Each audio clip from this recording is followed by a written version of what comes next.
So good afternoon or good evening, and welcome to the May 2018 Presidents and Leaders Roundtable meeting. My name is the Reverend David Pyle. Most times I'm just David. The joke I say is that people most often call me Reverend David Pyle when they need something. It's good to have you all with us here today. I'll be doing some more deeper introductions in a few minutes because this is the one meeting per year when I am not only the host, but I am the featured presenter. I do this once a year. You all just happen to have the all David Pyle show today. I apologize that you came for that. We will suffer through it. It is good to have you all with us. I also wanted to bring one of my favorite poets as our opening words, as our chalice lighting today. Our chalice lighting, and this is from our hymnal. Our chalice lighting is number 545. In Time of Silver Rain. And I'm going to recite the whole poem, not the abridged version that is in our hymnal. It's by Langston Hughes. In time of silver rain, the earth puts forth new life again.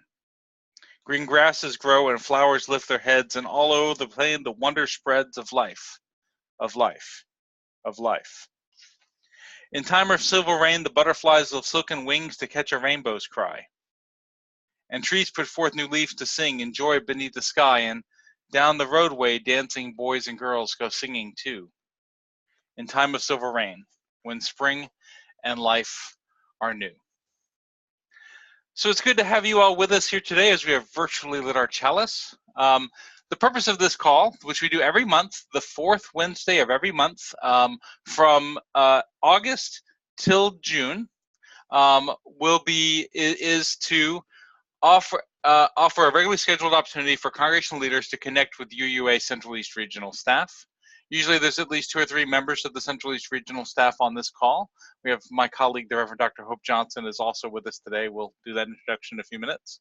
To share a few good ideas monthly with all congregational presidents and leadership. And as I said, sometimes that by those of you who can brave a Wednesday night through the chilly, stormy internet to arrive here at this virtual location. Others, it's those who watch the video and engage it over the month. To build community among the leaders of the congregations of the Central East region of the UUA. I've actually seen it happen now twice, where 2 people have been at a workshop together and they've come up to go and, I know you from somewhere. Where do I know you from? Oh, it's the Presidents and Leaders Roundtable call, right? So that's part of our goal, is to help build some of that relationship. And it's for us, your regional staff, to hear from you directly what's important to you, to aid us in helping to build programming and capacity building training. So for that, we come together the fourth Wednesday of every month at 7:30 p.m. We've done a couple other things like this. We also have this year, we'll probably retool it for next year, but this year we've done a monthly phone call related to finance issues in congregations for treasurers and stewardship chairs and people like that to come and do basically a similar call. And we're looking at a similar thing next year, possibly for faith development, for a monthly call like this for faith development for religious education teachers and DREs and committee members and chairs to be able to come and have a few good ideas and to share.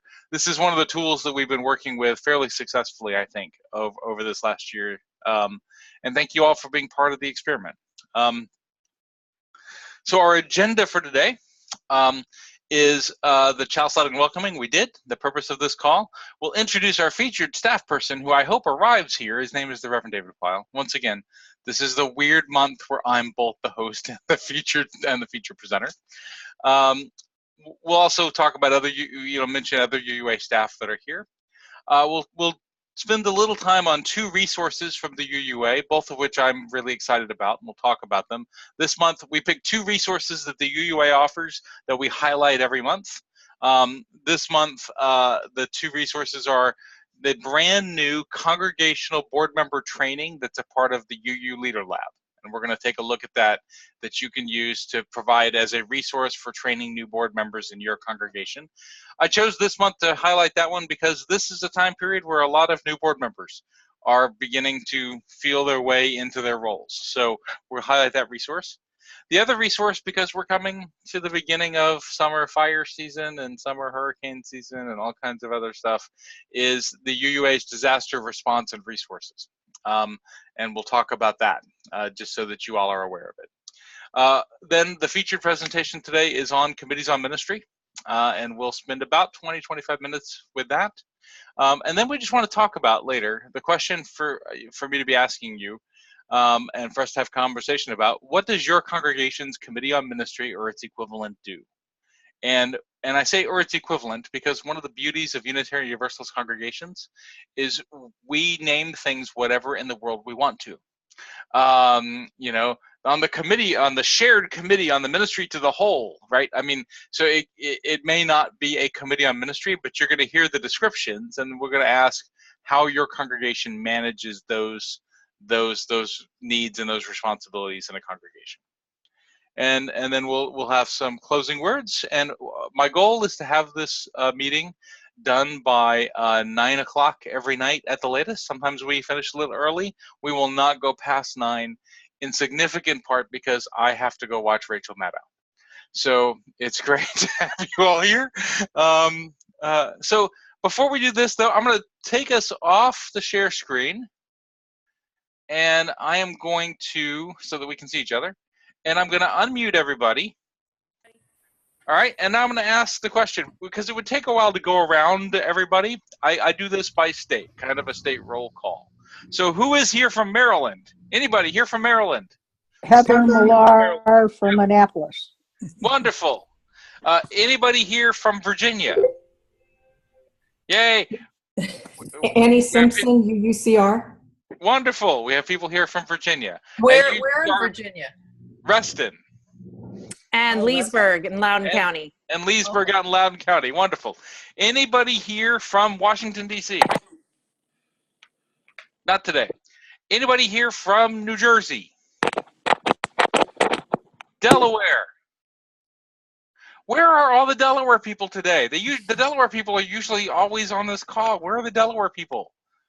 I don't know. I'm going to have to write them. On vacation. They're all on vacation. It may be pumpkin chunkin' this weekend. We don't know. So if you don't know about pumpkin chunkin' in the state of Delaware, you need to go look it up. Isn't that in the fall? It is in the fall where they shoot the pumpkins out of the cannons. It's a Delaware. Yeah. Anybody from Pennsylvania? Yes, Thomas Paine. Thomas Paine. Barbara, where are Jim you from? Smith here. From the Poconos. In the Poconos. Gotcha. Wonderful, Barbara. Thank you. Anybody here from Ohio? I'm from Ohio. And who is that? Daffodil Mom. I'm from the Cleveland area. Wonderful. Thank you. Anybody here from West Virginia? Nobody from West Virginia. How about New York City? I hope. How about New York State? Because I kind of break those up because they tell me they want me to break those up. So, Joella, where are you from? I'm from Plattsburgh, New York. It's up near Montreal. That's where I went to college. Yay, I teach there. And last one, although people don't always believe me, anybody here from Connecticut? We actually have a couple of congregations in Connecticut that are part of the Southeast region. Well, wonderful. This was fun. This is my first experiment of unmuting everybody for this, and that was fun. We found out there was college connections and everything. So I'm going to mute everybody again. We'll unmute again a little later. All right. You'll still be able to unmute yourselves if there's a point you want to ask a question or something. All right. So let me take me a second to share screen again.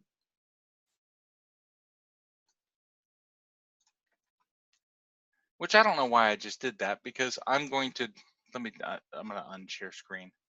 All right.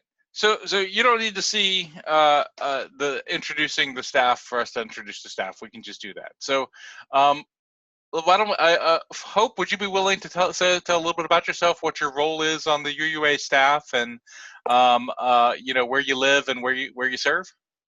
I'm Hope Johnson. I live in Brooklyn, in Park Slope, Brooklyn, New York, center of the universe, I believe.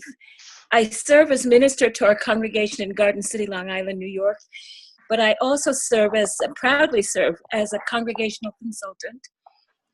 for the Central East region. I am primary contact for most of our congregations on Long Island, except for the one I serve and Shelter Rock. I love doing this work, and aside from that, I have been using my skills in conflict resolution and multicultural congregational development, cross-cultural engagement as we move forward. I'm very excited to be part of this team, and I'll be joining, becoming full-time with the UUA. I'll be doing the same work also with the Southern region as of August. And David, I really just wanted to be here to just be a part of this. Thanks for having me. You're always welcome, Hope. Thank you. And I have always been, and she knows this, I've been a little awe of the fact that I'm a colleague to the Reverend Dr. Hope Johnson. It drives me a little, I get a little fanboy about it.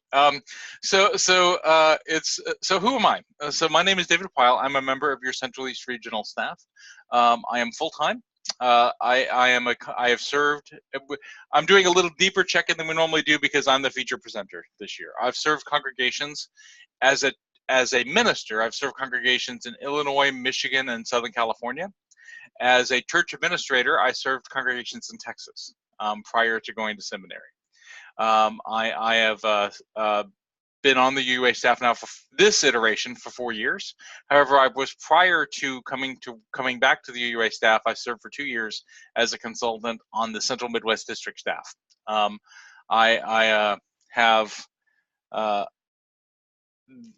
So I can't be blamed for, I can't blame anyone for my doing this work because I did it twice. This is my second time. I live in a little place called Pike Creek, Delaware. It's in the very, if you know anything about Delaware, there's that little rounded top that's kind of a bite out of Pennsylvania. I live in the bite out of Pennsylvania. I serve as the primary contact for the congregations of the Delmarva Peninsula, Greater Baltimore, and Central Pennsylvania. So basically, my 25 primary contact congregations are a long line from Salisbury, Maryland, on the Eastern Shore, up to State College, Pennsylvania. And I have, on the regional staff, I have several specialties, what we call program manager roles. I am the governance program manager, so that's boards and bylaws and committees and structure and all that. How we make decisions together as a church, as congregations. I am the specialist in what we call arts of ministry. So that is worship and preaching and pastoral care, and in particular committees on ministry. All the things that we do to minister to each other and to the world. I'm the specialist. I create the program for the region in those areas. I am, up until this past week, I was the adjunct consultant program manager. Adjunct consultant program is where we have lay leaders like yourself and ministers and religious educators who are experienced in helping congregations with different issues, everything from just having good meeting facilitation to conflict engagement. We have lay leaders and religious professionals who are available to congregations on a fee-for-service basis. Sometimes subsidized by the region, sometimes not. But if there's something that you are wanting someone to come help you with, and it's not something that the primary contact is able to do, it is that we have adjunct consultants who are available to support you all. And I've been running that program for the last 2 years. I have officially handed that program off to our colleague, Andrea Lerner, as of last week. And I'll tell you why I hand it off in a second. I am also the specialist in professional staff misconduct recovery. So helping congregations to recover from when a professional staff person has done something they shouldn't have done. I don't do the adjudication of what happened to that professional staff person. My focus is solely on helping the congregations to heal and come back to health. And the last part of my role is that I am one half of the Central East Region's large church team. So the team that supports our congregations of 550 members or more on the issues that are really specific to large congregations. A lot of time that's governance and staffing work that I'm doing with those congregations. But I named, and most people are aware of this, but I'm just naming it because I need to name it until it happens. I am, with all that, I am going on leave from the UUA staff as of August 15th, and I will be gone for 1 year. I am also, besides being UUA staff, I am also a U.S. Army Reserve chaplain based out of Fort Wadsworth on Staten Island, and I will be deploying to the Middle East for 9 months. As this is what we call in the military a voluntold. I volunteered years ago, and now I've been told to do this. So, but it is, and the UUA has been great about managing, being able to make space for me to be able to go overseas. And what I'll be doing is serving in medical command as a chaplain in medical command. If people have there's more questions, I'm happy to answer specifics at some point when I'm not being recorded online. Right.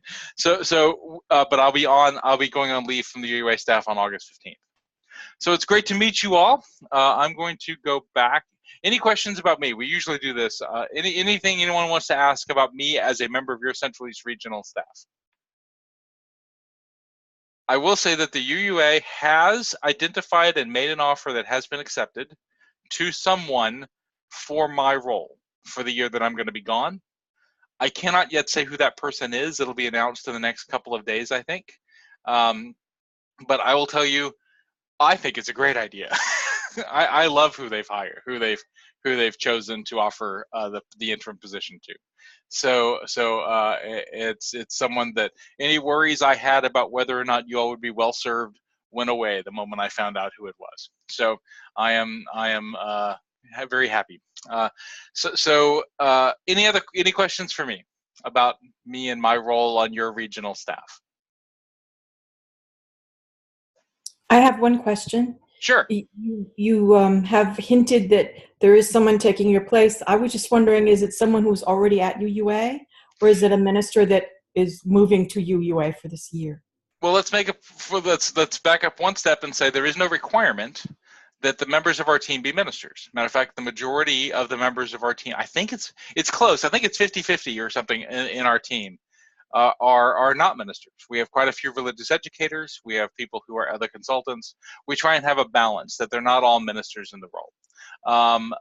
So that being said, this is a person who has worked. I will say this: it's someone who has worked for district and regional staff before.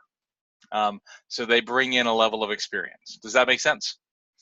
And that's probably as much as I can say till you all get an email in the next couple of days. Thank you. Thank you. All right, so with that, let me get back to where we're looking at the screen. All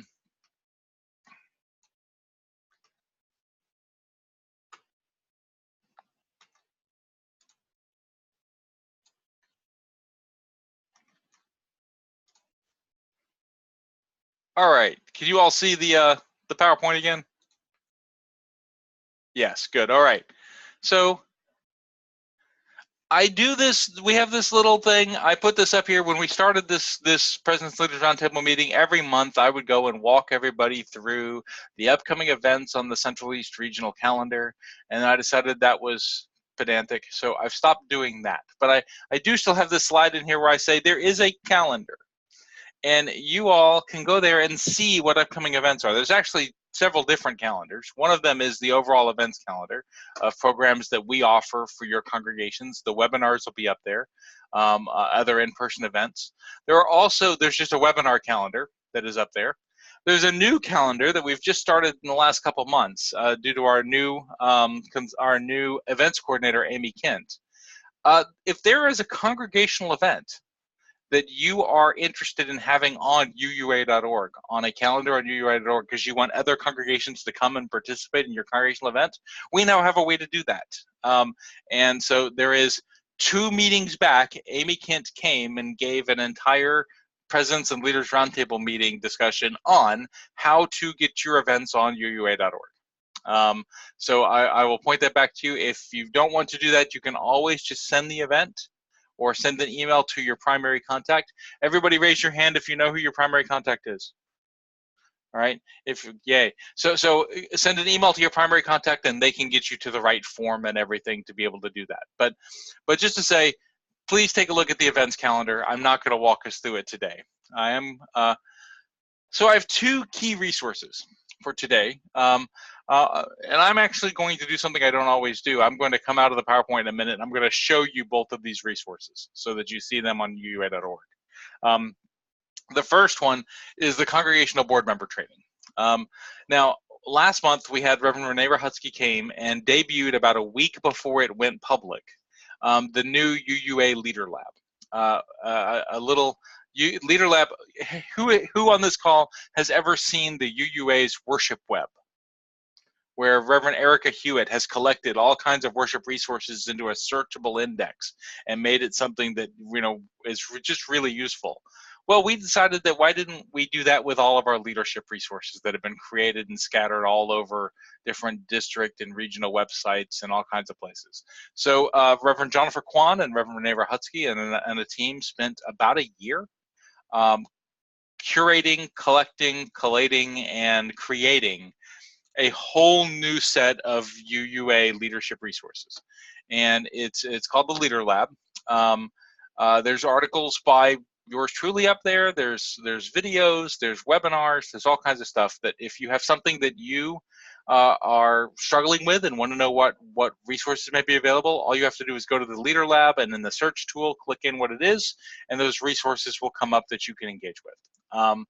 That says one part of the Leader Lab is that they took an idea that was initially mine and my colleague Patricia Infante's idea to create a 12-part new board member training series, basically to create a curriculum of what are things that a new board member can engage. And Pat and I, because of our running around, we never had the time to do it.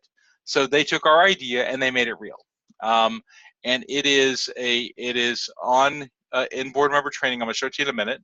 It has 12 sessions so that you can have new board members just do all 12 sessions as a curriculum as they're coming on the board, or you could even do one session together per month as a board as part of your training. The materials are designed to be engaged in about 20-25 minutes.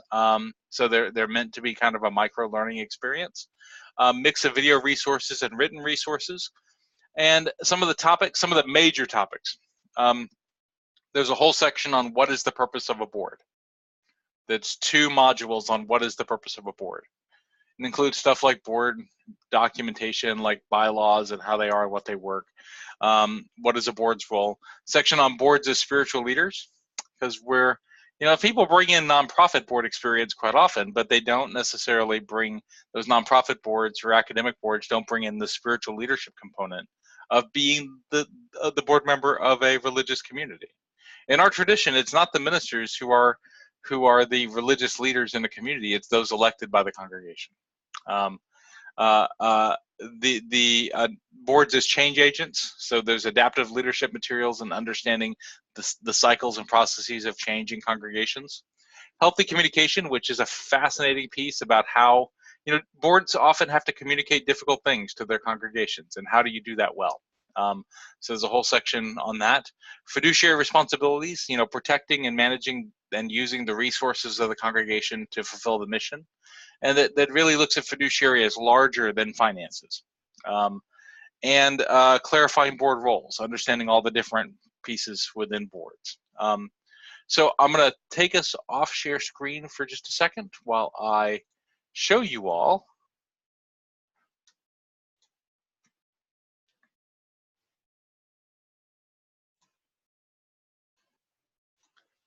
the board member training. So nod for me if you all can see it.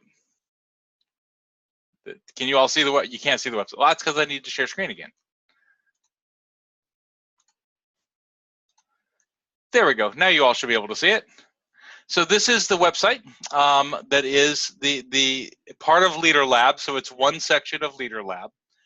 You can get to it by going to Leader Lab. I'll click back one to show you.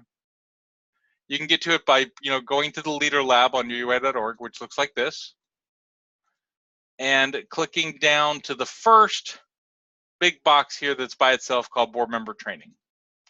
And when you click on Board Member Training, it takes you into this set of resources. And as you scroll down, there is a whole syllabus. So if you want to like print off a syllabus for your board to show them what all it is, or give it to new board members. There's a whole syllabus there you can pull off that they can use to access and resource. The governance basics, the call of duty, talking about the duties of a board, bylaws, policies, and procedures, time and money, being a learning community. You know, what happens in board meetings. There's a wonderful session on setting the agenda that is really useful. Then boards as spiritual leaders, finding your center and knowing your purpose. And really this section on understanding mission and vision and leading from mission to action is really a useful set of just changing people's mindsets as they come into a board. Boards as change agents talks a lot, is kind of a short version of what the healthy leadership training program that's part of the UU Leadership Institute, which has been a resource in the past. But talk about anxiety and how anxiety works and what self-differentiation means and what triangulation is. And how many people have heard the word triangulation somewhere in your life before? Yeah. So does triangulation happen in our governing boards? No, never. It doesn't. And then this is really a section on adaptive change, on adaptive challenges, adaptive leadership, healthy communications, how to balancing transparency and confidentiality, which is always a difficult practice for governing boards and congregations. One of the ones that I get a lot of questions about is what speaking with one voice means in a governing board. So just saying, here's the fiduciary responsibilities. There's a whole section on the board as employer, or even the congregation as employer and the board's responsibility related to that. The protecting and guarding the institution. And then the last major section is clarifying board roles. So what is the partnership between governance and ministry? This is right out of some of Dan Hotchkiss's book, Governance and Ministry. And understanding all the different roles within a congregation, all the different roles the board may play. So that's the first resource. And I am going to switch us back so I can talk about any questions about the first resource. How long is each one? Thank you, Christy. They're usually about 30 to 40 minutes to engage as a whole, each of those modules. So it's a fairly in-depth thing. If there's 12 modules, and they're about 30 to 40 minutes a piece to engage. If you were to try and do it in, say, a board retreat, it would be the entirety of the board retreat. It would be 6 hours of the board retreat, basically. Let me. So I think you all can see the key resources again, am I right? I'm slowly, after 2 years, getting this flipping back and forth between things down. So the next resource I wanted to, any other questions on the, I think you're muted. I'm unmuting you. Go ahead. Okay, I'm seeing people, not resources. You're seeing people, not resources. Oh, right. Okay, so that's something weird. I don't know. Let me try it again. No, I'm seeing resources, David. You're seeing the resources, Hope. Okay, so that's probably something. If you're on an iPhone, you probably need to flip your screen. Oh, slide your screen left or right until you see the resources. All right. So the next one that I brought up for this month is the UUA Disaster Relief and Response. I'm going to say a little something that, because it's being recorded, I may get in a little trouble for, but I'm going to say it anyway, because I'm going to the Middle East and they can't stop me. And that is that, we, the UUA, we really did not imagine that we would be in the business of doing disaster relief and response. Senior leadership of the UUA really didn't envision that as part of our role, and yet congregations have basically demanded we do so. Is that a fair thing to say, Hope? Is that, Absolutely. It was a weird moment for me when we were having conversations about not taking money. Absolutely. You can imagine any nonprofit, but there is a deep desire among our congregations that the association coordinate effective response that bring the generosity and the compassion of our congregations together to be able to make a difference. And so in the last 2 years, the UUA has done a lot of work to be able to develop how we can do that effectively, how we can coordinate the generosity and the compassion of our congregations in a way that makes a real difference and doesn't have us transform large portions of the association into doing disaster relief as a core aspect of who we are. There are plenty of other organizations out there who do great disaster relief. The American Red Cross, the Doctors Without Borders, there's all kinds that do great disaster relief.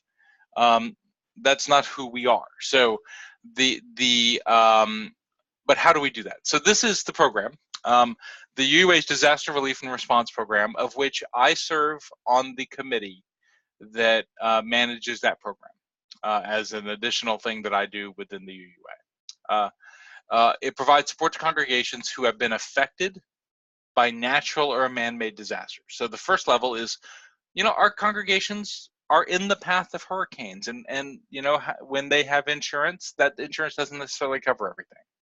So the first level of it is, how do we together live our covenant of caring and supporting one another in times of difficulty, in times of challenge like that? So the first level is that it does provide support for congregations. The second level is it provides funding for congregations to then conduct disaster response in their own local areas. So get these as two different things. A Unitarian Universalist congregation has itself suffered a loss related to a natural disaster or man-made disaster, and they need help, right? Putting the roof back on, getting the water out of the sanctuary, getting the trees out of the sanctuary, whatever it is, they need help, and we do that together.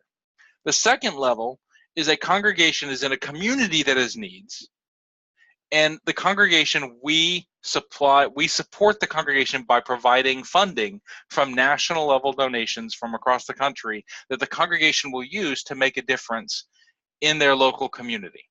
And this has turned out to be one of the more powerful things that the program does, because the American Red Cross and other national organizations, the FEMA and others, they know how to do specific things, but there are people that fall through the gaps, and a local congregation will see that in ways that other national level organizations won't.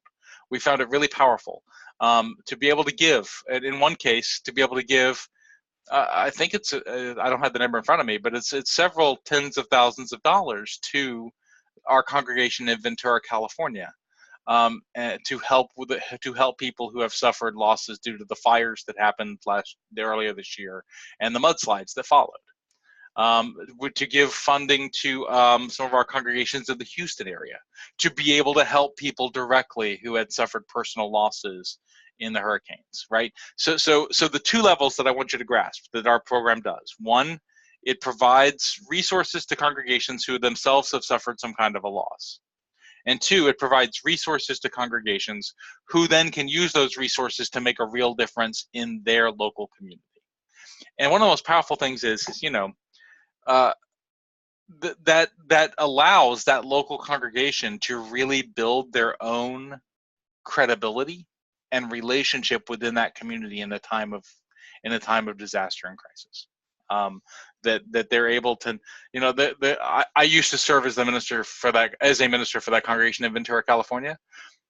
They're fairly solid as financially, but they couldn't have pulled together, 30 grand to give to people in that community. But we, the association, could do that through them. Does that make sense? There are criteria for application that are broad, but are really focused on situations in which there is public awareness, that there's a named disaster, that there's been media connection. There's criteria that we use. I'm not going to go through today. Donations to the fund are collected from both individuals and from congregational donors. So individuals do donate directly through the UUA website to this fund, but also congregations take up collections that come, in Sunday morning services as an expression of compassion to be able to provide resources to those congregations. And the grants are made to UU congregations or UU institutions, not to individuals. So it's, all grants, one of the key premises of this is that the money flows through our congregations and through other UU institutions like a UU retreat center, camp and retreat center, known UU organizations. And that there is a deep connection with the trauma response ministry, the UU trauma. Anybody ever heard of the UU trauma response ministry before? It is a ministry that's beyond the association. It's not part of the UUA, but it is a ministry of ministers and lay leaders who have come together and done training to be able to provide trauma response to congregations when something traumatic has happened to that congregation. Either a natural disaster or even something more humanly defined, and they'll fly in and help that congregation through the trauma. And we, they are wonderful resources for that. So I'm going to show you the page. I did it again. I don't know why I did that. Let me fix this. All right. Sharing screen. Can you all see the UUA page again? Yep, okay. So this is the disaster response and resources page on UUA.org. It is, you can just, put in UUA disaster relief and the page will come up. And it just talks about, some of the more recent, we put up some of what has happened and some of the more recent responses we've been a part of. I'll tell you, we're still doing stuff for both Hurricane Irma and Hurricane Harvey. And talks a little bit about what the policies are and how the donations are dispersed. And it has some links to some other resources. The big thing to name is that you can click here and can click right there at the top of the page and contribute to the fund through the UUA Disaster Relief Fund page on UUA.org. And has the ability to both donate directly or to donate by mail. And a lot of congregations, where they do a collection, they donate by mail. So I'm going to stop there and ask if there's any questions about the disaster relief fund and resources. How many of y'all, just wave your hand, how many of you all are happy that the UUA does this? Even though we really resisted doing this as part of our mission. Initially the idea was just give money to American Red Cross or somebody, right? But this is one of the times when the congregations have really said, this is something we do together. And what really sold me was the expression that this is an expression of how we live our covenant with one another as congregations. This is how we take care of each other. All right. Next thing, I'll come back to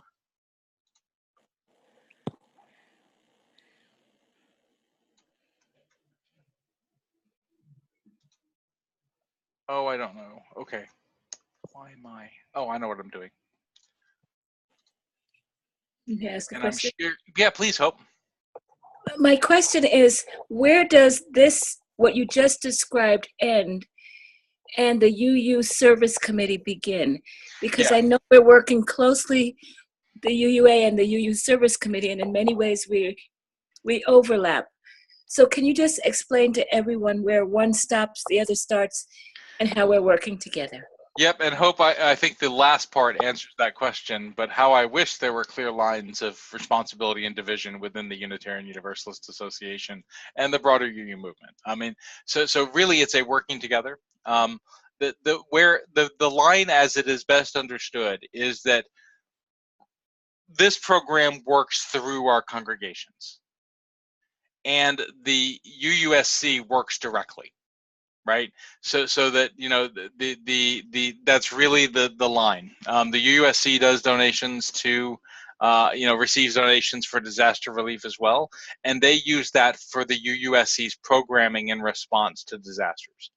The UUA's program really works through congregations to be able to work more locally, but there's always communication and the UUSC is a UU institution, so they could receive a grant from this fund to be able to then go do other things. Does that help, Hope? Does that get to?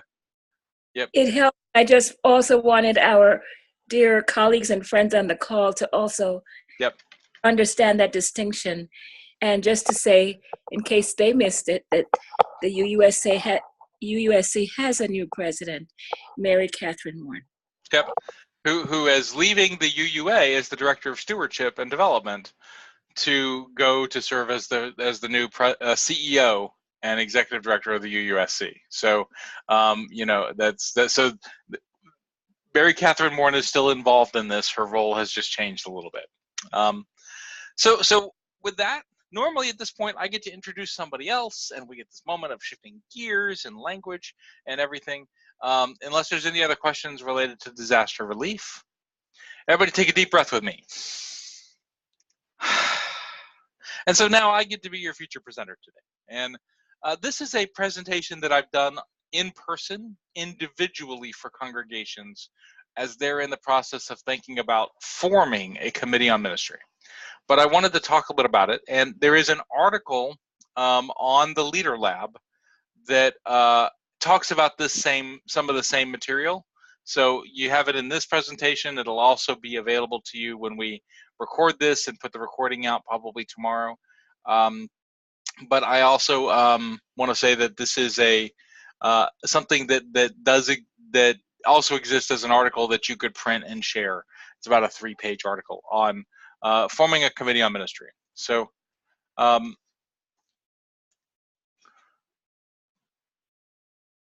what is a committee on ministry? And like so many things in Unitarian Universalism, the answer is different in every congregation. And you know, there's a part of me, you know, in other religious traditions, we have this thing, we don't, but they have this thing sometimes called a book of order or a book of discipline that defines how congregations are organized and structured, that every congregation is organized and structured in similar ways using similar structures. And we Unitarian Universalists do not have that. What's more, we do not want that. And every congregation is really an independently designed mom and pop shop, right? I mean, we really develop what we need based upon our culture, our needs, our skills, our resources. But there are patterns. And what I'm sharing here is not saying this is the right way or the only way or the UUA's preferred best practice, but more I'm talking about the patterns we see in congregations, how congregations answer these questions in similar ways. So what a committee on ministry does in congregations varies across congregations, which can be confusing to lay leaders when they come together and say, well, do you have a committee on ministry? Yes, we do. Well, what about when your committee on ministry does this? Well, our committee on ministry doesn't do that, right? Because they're conceptualized differently. They also can have different names, which adds to the confusion. The Committee on Shared Ministry, the Committee on the Ministries, the Ministerial Connections Team, the Ministerial Relations Committee, the Minister's Kitchen Cabinet, the Minister's Best Friends. You know, there's all kinds of things that they can be called. And they can be very different kinds of committees. Some committees on ministry are formed as committees of the membership. Now, what that is a committee that is formed by the congregational meeting and often defined in the bylaws, and that is then responsible to, I'm not suggesting this, I'm just saying this exists, and then is responsible to the congregational meeting, not to the governing board and not to the minister and not to, right? So some congregations have committees on ministry that are of that type. Some congregations have committees on ministry that are standing committees of the board. And a standing committee of the board is a committee that exists, that is long-term, that is nominated, created, and the members are chosen by the board to support the board, right? And just so you know that's like, how many of your churches have a finance committee that is responsible to your governing board? That's one of the more common examples of a standing committee of the board, right? So sometimes a committee on ministry is formed that way. Sometimes committees on ministry are a committee or a team of the ministry. In other words, they're formed by the ministry. The minister chooses and selects the members of the committee on ministry, and they're responsible to the minister. How many of y'all have a pastoral associates team in your congregation? instead of a worship committee. A few of you do. Or a pastoral care team that the minister chooses, right? So in those structures, they're not responsible to the board. They're responsible directly to the minister. And sometimes congregations can have, in effect, committees on ministry that are really self-appointed. That, you know, there's an old adage in Unitarian Universalist congregations: if some people are doing something, you just assume they're supposed to be doing it, right? That they're, you know, but they've kind of just been doing it for a while. And sometimes this is people that have really, over years, self-nominated to be a special support to the minister, or to do conflict engagement in the congregation, because they're just good at helping people come to resolution when there's disagreement. So all of those are different structures and forms that can authorize what we consider to be a committee on ministry. And that means all of these, the different names, the different roles, the different authorizations, can lead to very different responsibilities in different congregational contexts. And so what you have as a committee on ministry, and how many people have something that they call something like a committee on ministry in your congregation? Yeah. What you have may be very, very different than what someone else has in their congregation. And we're going to really, the first part we're going to talk about is why that is. So I have identified what I call 4 major categories of responsibilities that committees on ministry tend to have in Unitarian Universalist congregations. And these are my names for them. And understand that most committees on ministry hold between 1 to 3 of these sets of responsibilities. So these, and this is going to be confusing, but hang with me, that they can have more than one of these sets of responsibilities, right? But these are the 4 major categories of responsibilities that I have found that exist in our congregations under the banner that we call committees on ministry: the ministerial advisement team, the conflict engagement team, the ministerial professional development support team, and the congregational assessment team. We're going to go through what all these are in a few minutes. So just let those sit for a few seconds. Very few committees on ministry ever try to engage all 4 sets of these responsibilities, because it's too much. Because trying to do, really, it's a really high-speed team that can pull off 3 of these. Most of them try to do 2, and usually do 1 of those 2 well, right?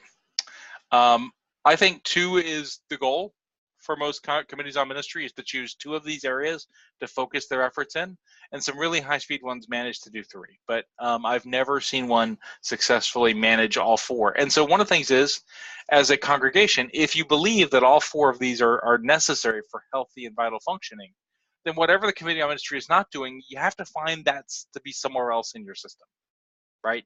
So we'll name what they are. And the first step in forming a committee is to decide which of these sets of responsibilities you want the committee to hold. And so that takes a little discernment beforehand. You know, what are the goals you have for having a committee on ministry? So here we go. I'm going to run through these 4 sets of responsibilities. And once again, some committees on ministry only have 1 of these. Some committees on ministry combine 2 of them. A very few do 3. And almost nobody can pull off doing 4. So the first one is the most traditional version of a committee on ministry. So I call it the ministerial advisory team. In its most unhealthy format, it's sometimes called the ministry kitchen cabinet, the minister's kitchen cabinet, or the minister's coffee group. And really, it is a group that supports the minister by providing confidential lay leadership consultation.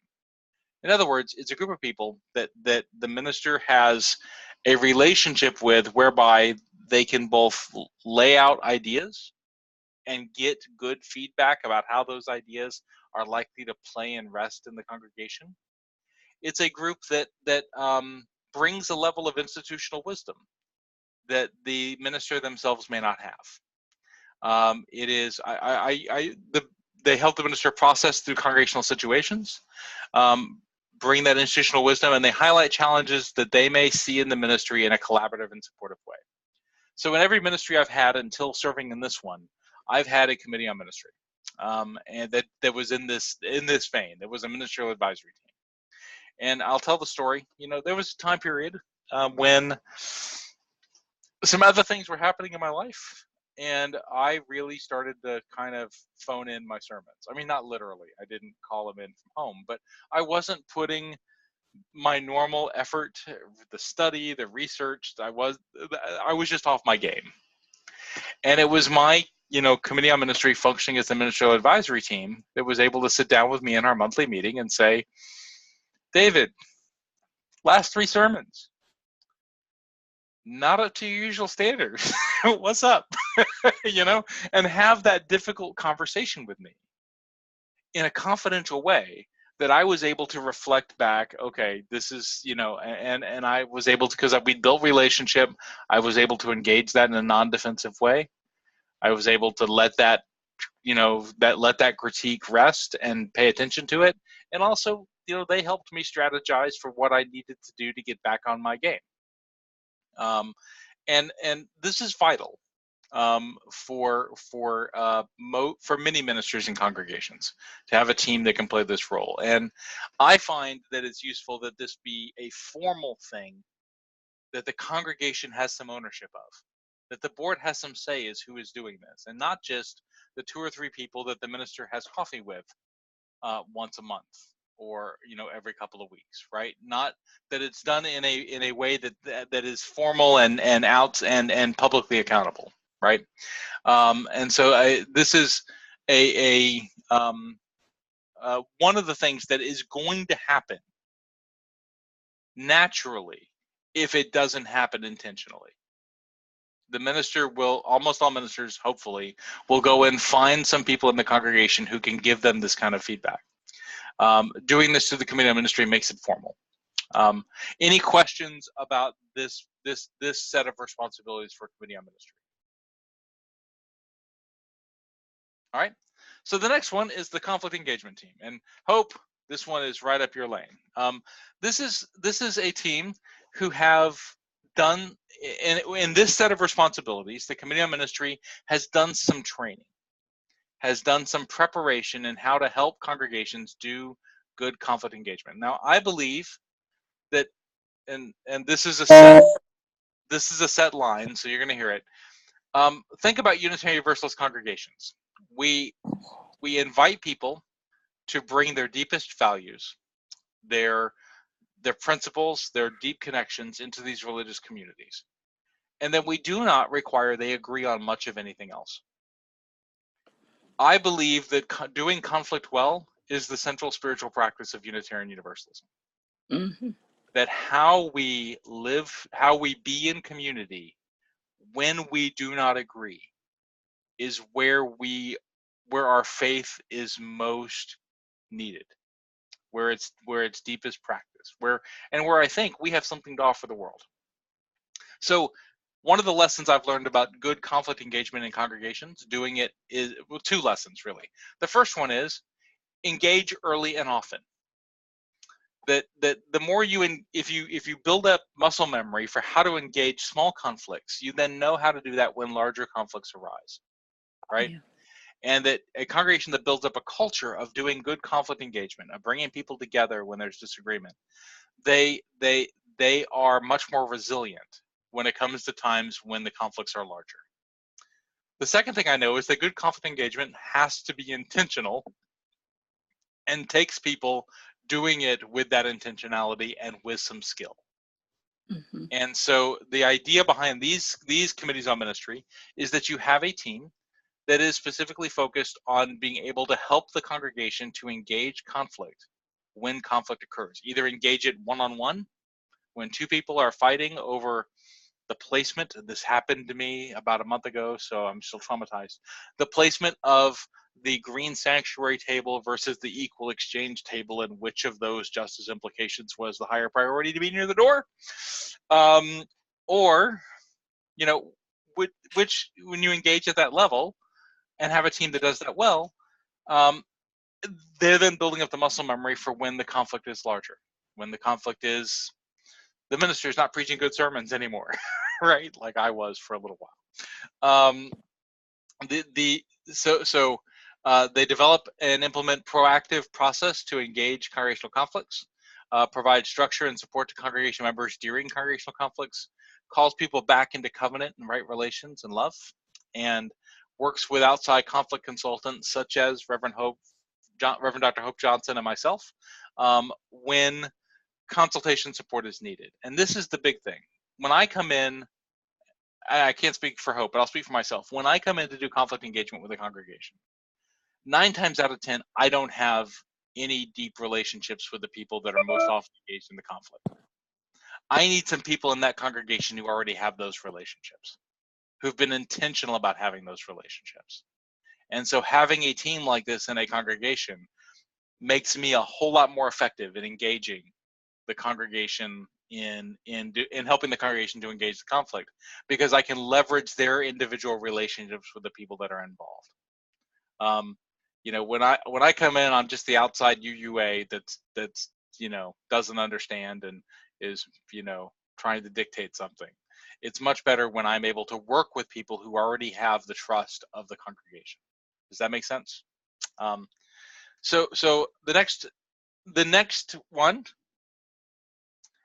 is the Ministerial Professional Development Support Team. Now, this is a long name for me to avoid using words like supervision and evaluation. This is, you know, professional ministers need professional development support. Every staff person needs professional development support. I think lay leaders need professional development support.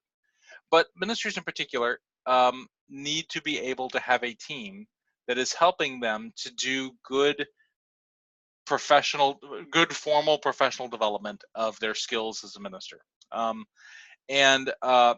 So this team, and sometimes this happens when this need most often comes up when a minister is in what we call preliminary fellowship. Preliminary fellowship is the first 3 to 9 years of a minister post their receiving what we call post their initially receiving the UUA's fellowship to serve as a minister, where they have a requirement to do annual evaluations. And those annual evaluations are done in 3 parts. The minister has to do a self-evaluation, the board has to do an evaluation, and some other group, a committee on ministry, has to do an evaluation.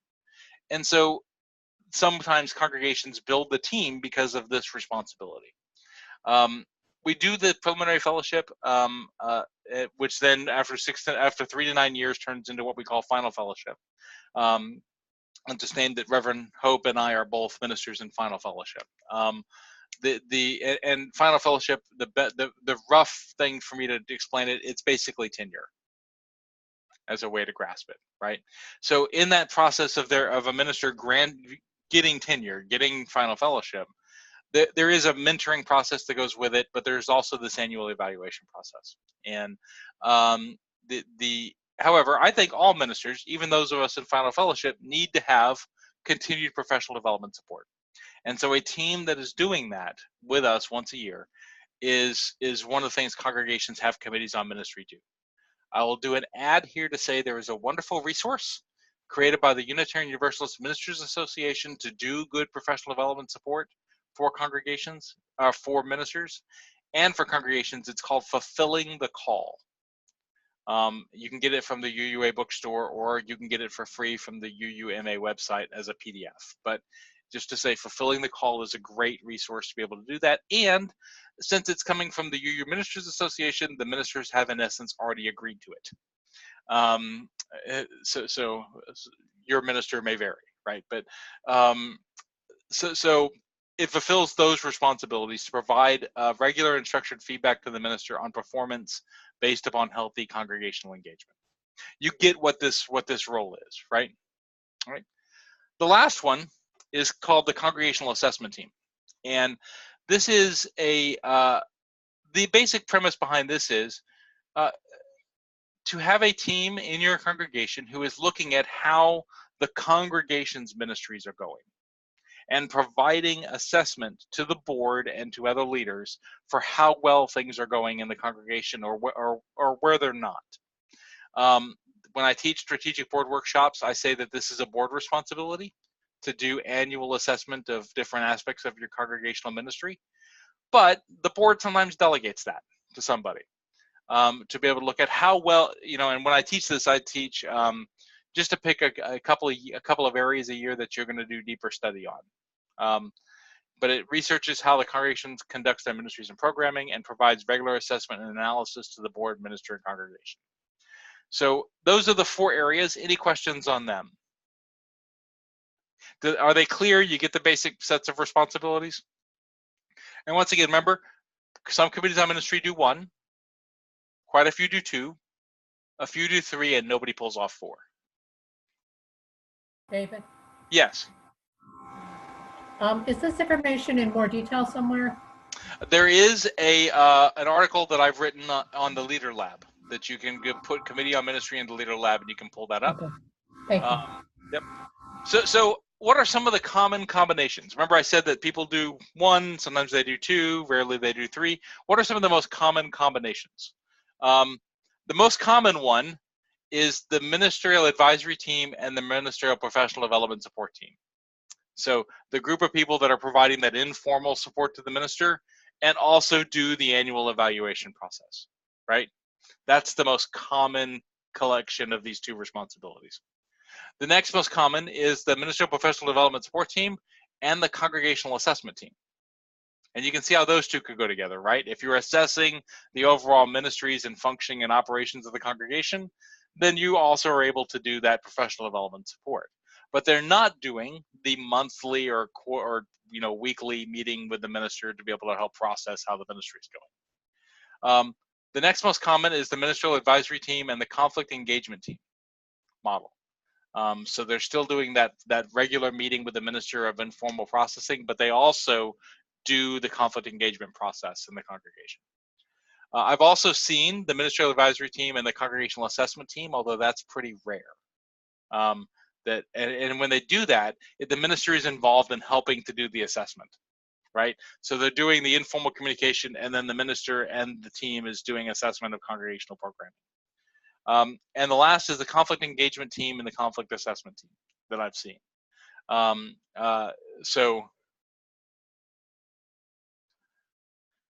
So what are the advantages and disadvantages of how your comm is formed? Now remember, this is the different levels, right? The different places where authority comes from.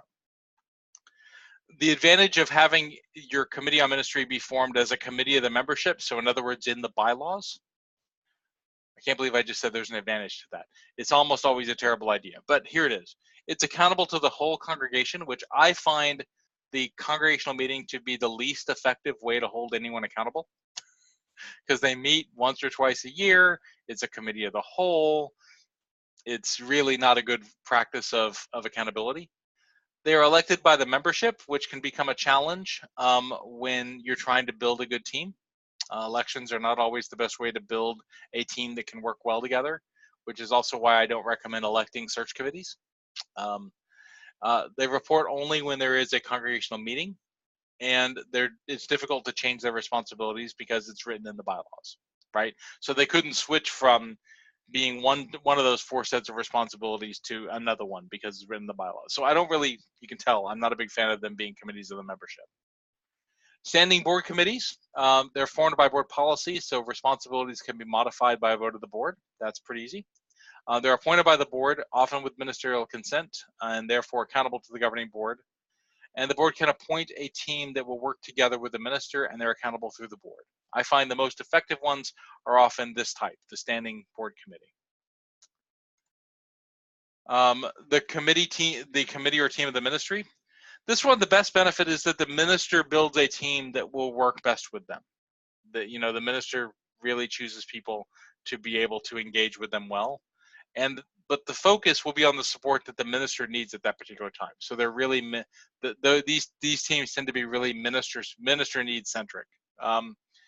And their accountability is by covenant between the minister and the committee on ministry. And they're most often seen in really strong pastoral model congregations and also in policy governance congregations. So pastoral model congregations are usually about 130 members and somewhere around there. And they are where the minister is everything runs through the minister at some point so that it doesn't, so the minister is making sure nothing conflicts with anything else. the same thing happens in policy governance congregations, where the minister, as the policy governance executive, makes sure that is responsible for all of congregational operations. The last one is the self-appointed or informal, which is the one I have least love for. Almost every congregation without a formal committee on ministry has an informal one that has come together in some form. Often called the kitchen cabinet, it consisting of those the minister goes to for advice. There's almost no accountability, and it's all based upon individual relationships, and the congregation may not even be aware of who these individuals are. Who is the minister going to for advice? And the congregation as a whole may not know that. So I'm going to stop here, I think, because we have about 20 minutes left. You know, the steps to forming one is to decide upon the responsibilities that come a hold within the congregation, decide what element of the congregation will form the committee on ministry, and discern what would make a good committee on ministry team, and elect and appoint them. And all of your primary contacts can help you with the process of setting up a committee on ministry. This is something that we regularly consult with congregations on. And the last to say is there isn't one right way or even a best practice, because what your committee on ministry does is based upon your congregational culture and history and what your needs are, and that's different in different congregational settings.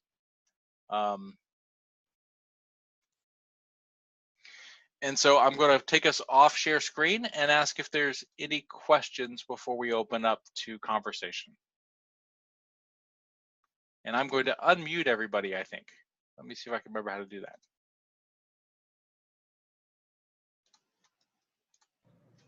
So any questions?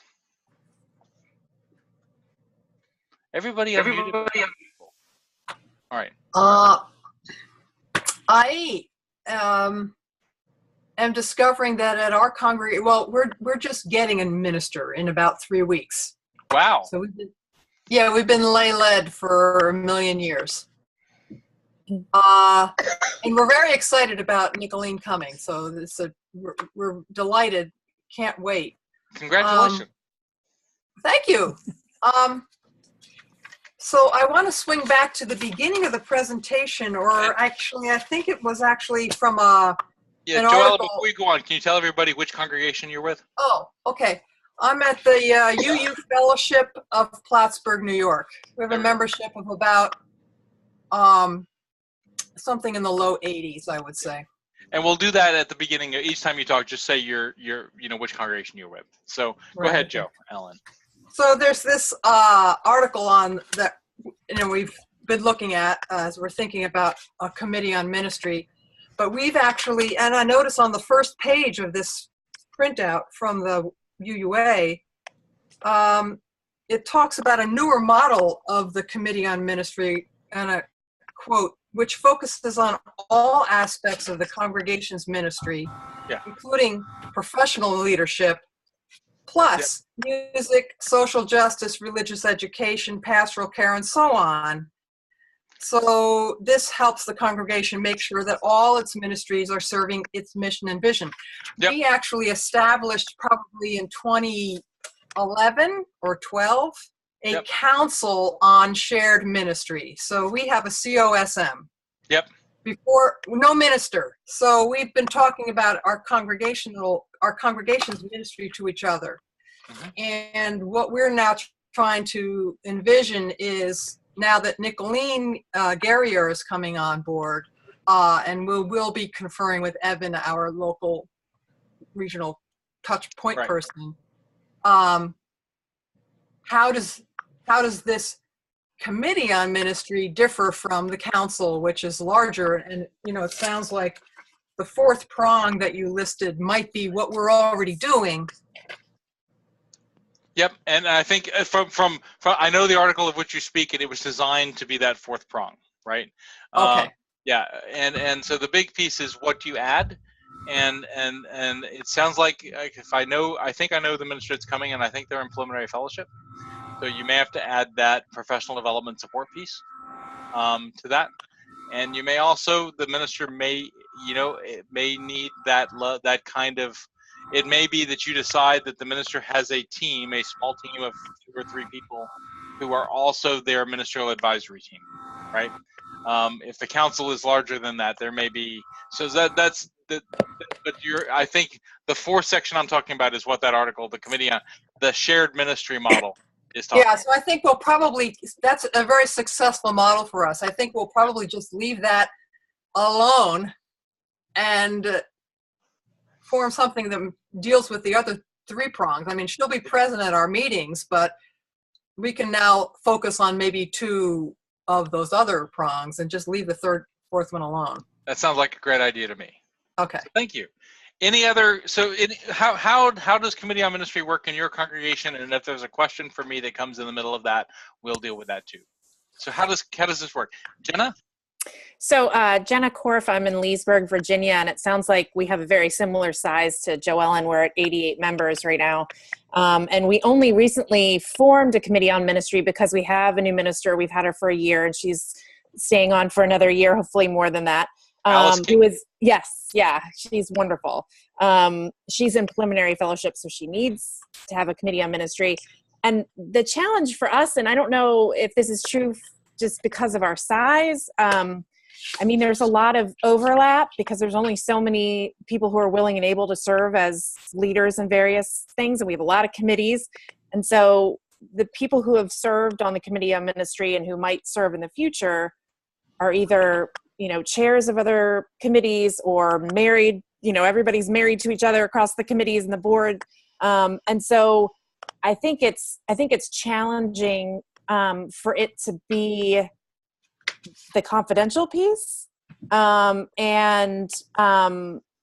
know, we're trying to figure out how to structure it so that it serves her needs for preliminary fellowship, but then, you know, what else could it be in our congregation? We are, of course, hoping to grow, and we'd love to have that eventually morph into a more shared ministry role. So I'm not sure really what my question is, but I think we're kind of struggling with more than anything, just who to select to be on the Committee on Ministry. We need that institutional knowledge, but then that often means because we're a family-sized congregation, that these folks are often connected and kind of entrenched in various ways.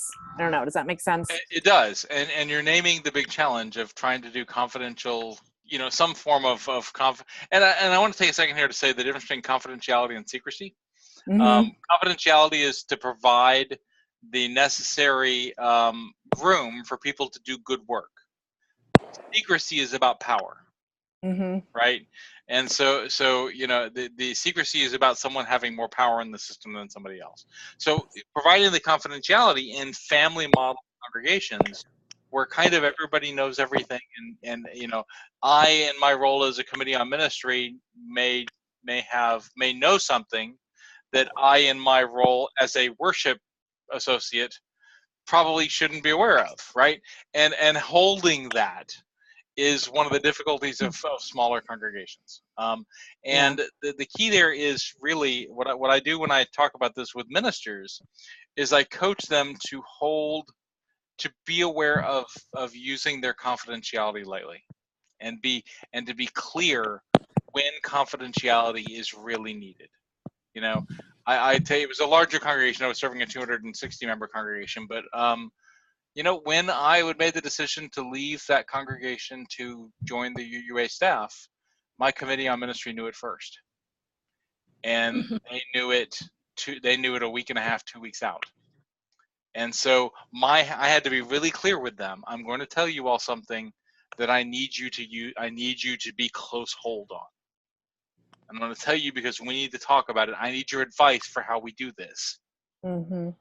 Right, but I need to be clear as the minister when I need a close hold, when I need, you know, really tight, and that it also be time limited, right? Because you might be able to hold that for 8 to 10 days from your spouse, but you're not going to be able to hold it beyond that, right? Mm-hmm. Right. I mean, you know, so it's not like I'm going to tell you this and I'm thinking about leaving and I'm going to leave in 6 months. You know, it's really, it's you know, am I getting to the challenge you all face, Jenna? Yep. I wish I could tell you that there was a magic solution for it. There's not. But the best thing I've seen is understanding to use the confidentiality that you need lightly and be clear when you need it as the minister. And as the team, if you feel asking as a team, is this something we need to be holding closely? And how long are we holding it? Right? So the team can help the minister to be able to do that, but it's for the minister to hold that confidentiality lightly. Thank you. That's helpful. Thank you. Yep. Yeah. So what's another, who else has something that looks like a committee on ministry, and how does it work for you? This is Annie Simpson from Reston, Virginia. Hello, Annie. I was Hi. with your people yesterday. Yes, you were. And my husband's on the board, and he was talking to you from Peru yesterday. That's right. I remember. Greg, yes, go ahead. So we have a committee on ministry, and previous to having our minister, who's been with us now 2 full years, I believe, I was not aware of one, but she formed one to help her with which I'm trying to remember, the A, B, and C, to advise her. That's our main purpose. We occasionally also, I think, give her, we have, as I understand it, we have also helped her process things that could become conflict, but they haven't yet, sort of thing. So maybe we're A and B. But the thing, I would like to mention something that I find frustrating. I am a member of the Committee on Ministry, and I know we're being recorded, and I hope that Reverend Deborah's not angry when she hears this, but I have found it frustrating that because of the confidentiality and the covenant to not take notes, we're all really busy. So I think there's 5 of us, and sometimes we'll come to a meeting having had to miss a previous meeting, and we really don't know what happened the previous meeting. So I feel very much like we're helping her sometimes blind. I wish there was a little more, a way to have,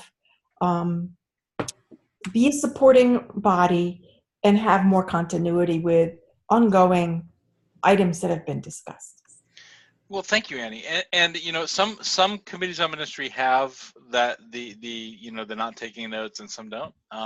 One of the techniques that I've taught committees on ministry about, especially those that have that not taking notes confidentiality, which is an aspect of that first type of the ministerial advisory team, is to begin each meeting with kind of a short narrative catch up of what occurred of where you are in the conversations, what occurred in the last meeting, what is the ongoing, I see Hope's giving a thumbs up, what is the ongoing conversation. And you do that for 2 reasons. One, you do it for people who had to miss a meeting, to be able to be brought up to speed on what the conversations were, but also just to refresh everybody about where you are. And sometimes the minister does this, the catch up, this is especially in a ministerial advisory team model. Sometimes the minister will just name from our last meeting, and also they sometimes do a report out. These are the things that have developed, right? So when I came into my committee on ministry team that had the wonderful conversation with me about the fact that I was really phoning in my sermons, and frankly, they noticed I was writing them at 6 a.m. on Sunday morning. It was just not a good plan. Don't ever do that. But my saying, this is what we talked about in the last meeting, these are the things I took from it, and these are the ways it's changed my engagement. These are the ways I've adapted around what we talked about last time. So just to kind of set the stage for the conversation, for the engagement, right? So usually that's a minister responsibility, because the minister can take notes, and the minister is then responsible for maintaining the confidentiality of those notes. And so the minister is the one able to do that. And if it's helpful for me to have that conversation with Reverend Deborah, I can do that. She and I talk on a pretty regular basis. So you could bring up this idea and say that it comes from Reverend David. And that way, if she's unhappy with it, she has my phone number. I think that's a great idea. Thank you so much. I'll bring it up with her. Yeah. And once again, you can tell her I said it. I'm on vacation next week, so next week's a good time for her to call me. Okay. so I'm muted, but I'm laughing hysterically.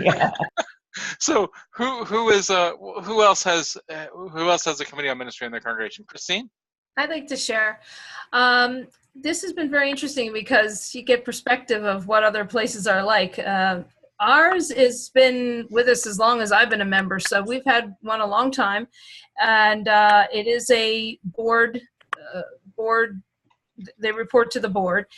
There are several board members on it, but it's a separate committee. I would say that of your list of 4 styles, we cover 2 and 4, which is conflict engagement and looking at the congregation's ministry to each other. Yep. Very, very much focused on that a lot.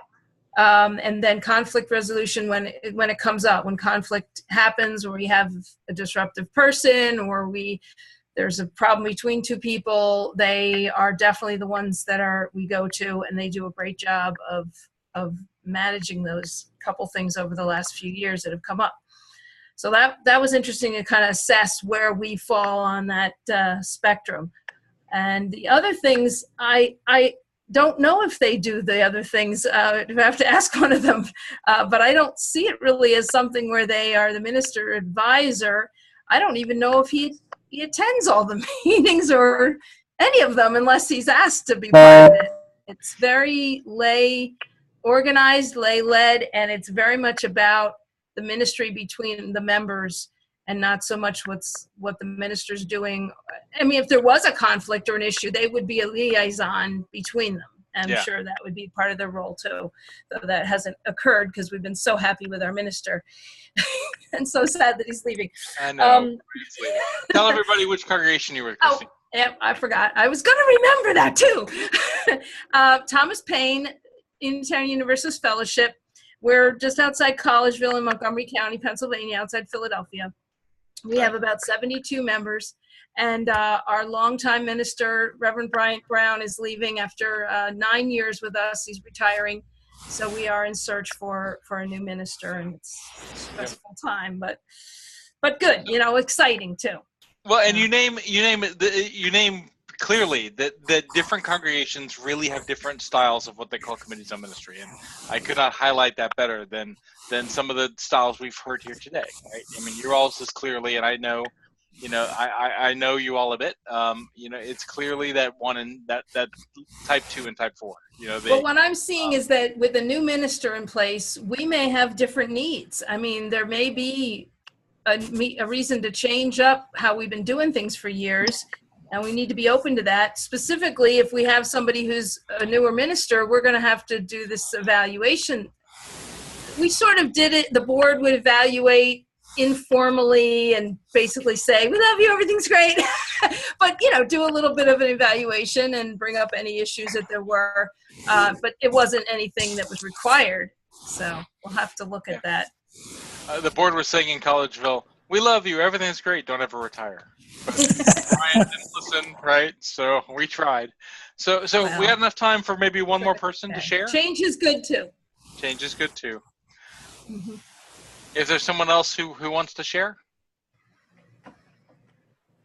Can I jump in just for a second? I forgot to say how big my congregation is.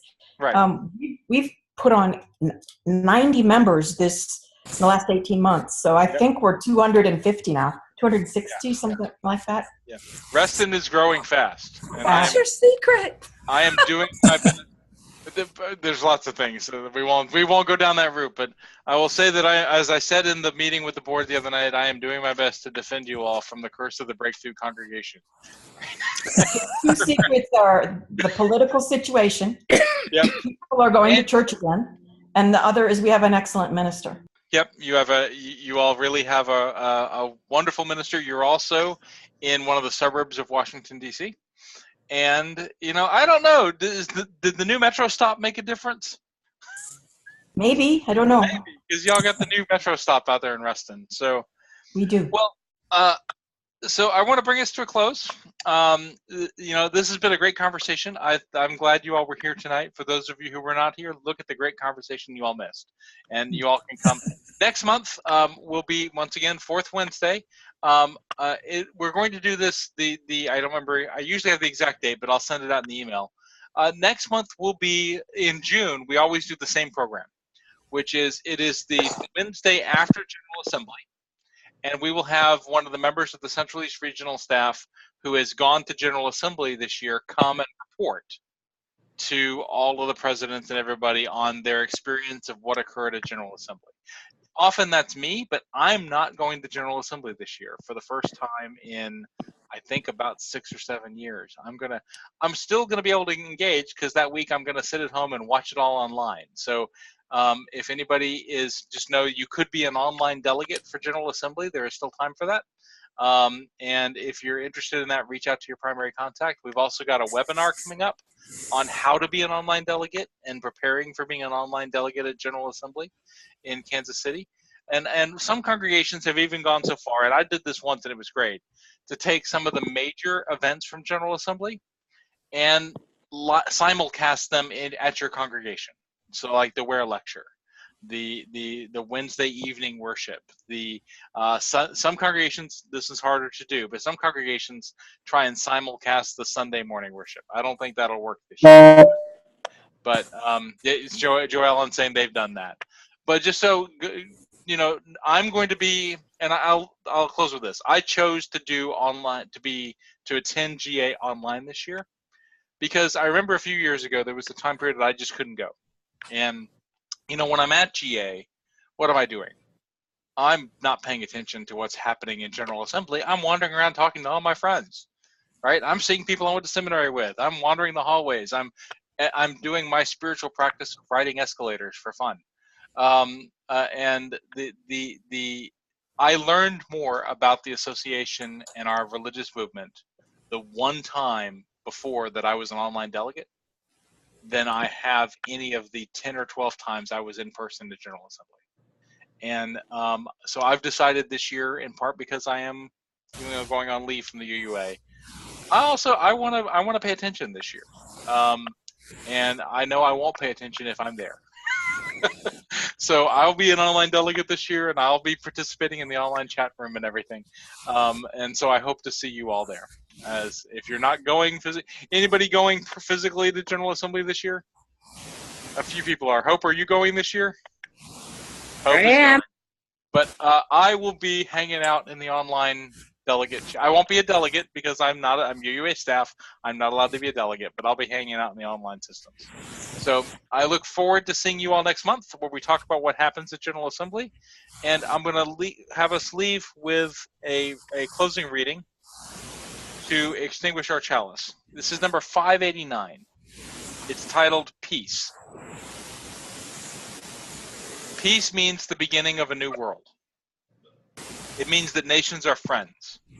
It means joy to the world. Peace is quiet and calm. It is rest. It is silence after a storm. It is love and friendship. It is the world's dream of dreams. Peace brings comfort and happiness. It brings bread to the hungry. It brings prosperity to the nations. It means the strong respect the weak, the great respect the small, and the many respect the few. It is like spring after winter. It brings sunshine into the world. It is like sweet music after harsh sounds. The pupils of the Lincoln School adapted. With that, go forth in peace, creating peace, and I will see you all next month. Well.